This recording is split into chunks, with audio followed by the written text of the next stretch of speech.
Hey Keller Harville artists, I'm missing you in the art room, but I'm so excited to get on here today and do a little creating with you. So I have been thinking of different projects that we can do together online while we're at home. And so one of the first things that I thought of was finger weaving.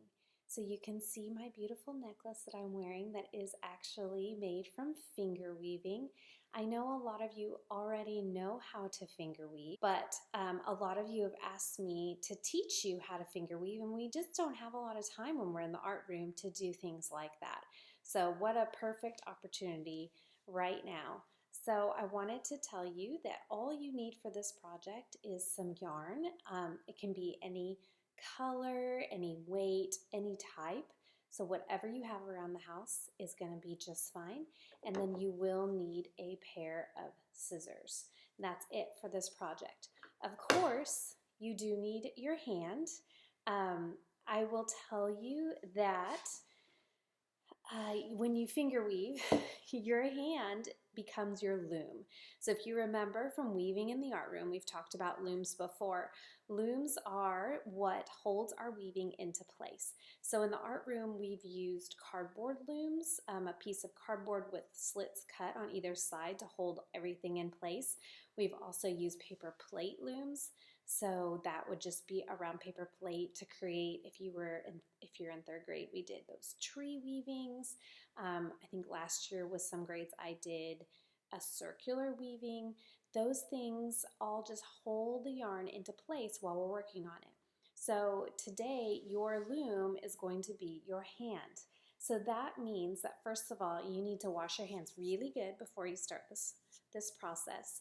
And then also you need to think about if there's anything you're going to need to do, if you're about to leave the house, um, if you are about to eat a meal, you might want to wait to start this until you have a little bit of time where your hand is not going to need to be used, because it will have all of our yarn all over it and you will kind of not be able to use it for anything else for a little while. I would say 20 to 30 minutes. So to start our finger weaving, we're going to just take our yarn and the end of it here and put it in between our thumb and our pointer finger. Now I would use the hand that you don't write with. The hand that I write with is the one that I want to actually weave with. So I'm going to use the one I don't write with to use as my loom. So this is here. I'm going to take this and tie it gently around my thumb. So just like when you tie your shoelaces to start with, you have a little start to your tie right there, and then we're going to do it one more time to create a knot. This one spot might be something you ask an adult to help with, just because it can be a little bit tricky to try to tie that knot with basically one hand. So if that gets a little bit difficult, just ask for help with that part. The rest of it you should be able to do yourself. Okay, so now and make sure we have a little bit of slack here with our yarn, and we're going to take it behind this finger, in front of our middle finger, behind our ring finger, and in front of our pinky. Then as we get to our pinky, we're going to go all the way around our pinky, back in between to go in front of our ring finger, behind our middle finger, and in front of our pointer. So when you look at this, you see that I have one loop over every finger. And that's what you want. But we're going to do it one more time so that we end up with 2 loops on every finger. So instead of stopping here, I'm going to go all the way around my pointer finger, in front of my middle finger, behind my ring finger, around, in front of first, then around my pinky, back in front of my ring finger, behind my middle finger, and in front of my pointer finger. So now I can let this go down in this V, which is like its parking spot for this extra yarn. When we stop and we start pulling our weaving over, it's always going to stop right here in this V. So I can see that I have 2 loops on every finger. I can push this down a little bit if I want.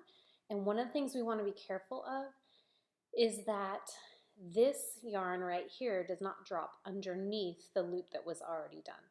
This one always has to stay on top. So we'll start with this finger to make sure that we don't lose this, it doesn't get too loose. So I'm going to lay this so that it's on top. I'm going to pull this lower loop out, and I'm going to put my finger through it, and then this is going to go off the back of my finger, just like that. So now I'm down to one loop on this, on this particular finger. So now I'm going to look at this and make sure I have my 2 loops. I'm going to pull my bottom loop out, put my finger in and through, and pull that off the back so that I have 1 loop here. And do it again on this one. I'm going to pull it down, put my finger through, off the back, and again, out, finger down and through, and off the back. So you can see why it's important that we keep it loose, because we have to be able to pull it out and get our fingers through. If you do it really tight, it's not really safe because we could cut off circulation, but also we wouldn't be able to get our fingers through to pull what we need to pull. If you look at the back, you can tell it really doesn't look that good, but that's okay because it's going to start to take shape as we keep going. So I'm going to do this one more time. I'm going to find this string that connects with all my yarn here. I'm going to make sure I have a little more slack. And since this is coming off the back, I'm going to bring it back to this parking spot right in between my thumb and my pointer finger. And I'm going to use this to go in front, behind, in front, behind, and then I'm doing around my pinky finger, behind my ring finger, in front of my middle finger, and back behind my pointer finger, and then it's going to go back to its parking spot right here. And one more time, we're going to pull these loops out. The bottom loop, finger through, off the back. So for each of those, I'm going to do that. And this is basically all we're going to do. And we're not going to worry about the back. We're just looking at the front, okay? So we're going to keep doing that on the front. I'm going to keep going, and I'm going to fast forward it so you can see it. But if you didn't quite get it, just back up the video a little bit, look at the instructions again, because that's really, once you learn the back and front, going back and front again, and the 2 loops, and pulling one over the other one, that's all there really is to finger weaving.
Okay, so as I've been weaving, I noticed that my little anchor on my thumb slipped off. That might have happened to you too, or maybe it's still on your thumb.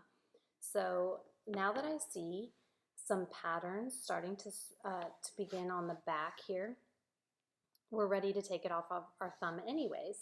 So if you're noticing that yours looks kind of like this and you're seeing a pattern being made and you have a little bit, maybe comes down to your wrist or so, that's a good time to slip this off of your thumb because it was just there to help us get started.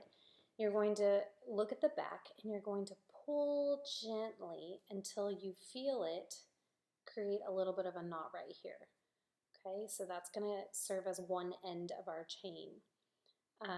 And now we're going to just focus, which it's the same as before, it's just these 4 fingers that we're weaving on, and this will just continue to get longer and longer as we go.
Okay, so now I have a good amount of weaving done.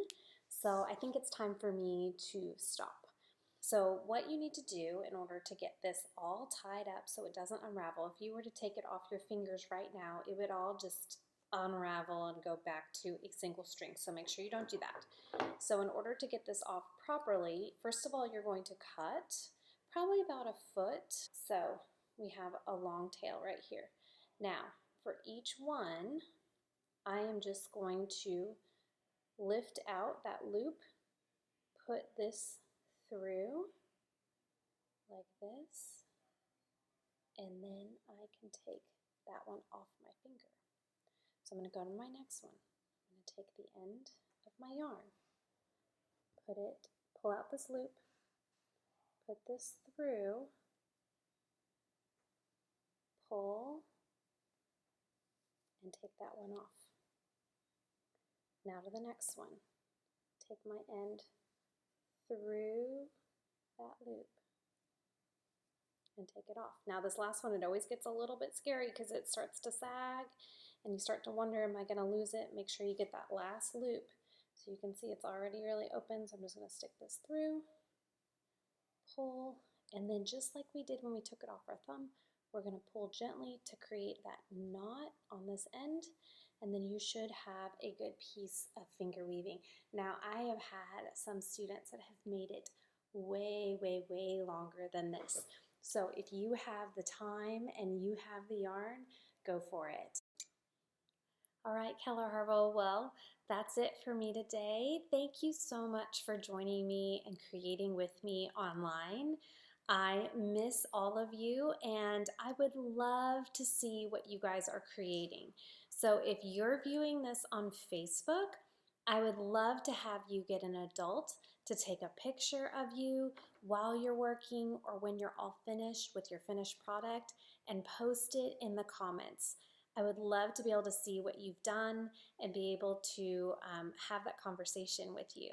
So I miss all of you. I hope you're doing well, and I will be back on shortly with more videos of fun things for us to do.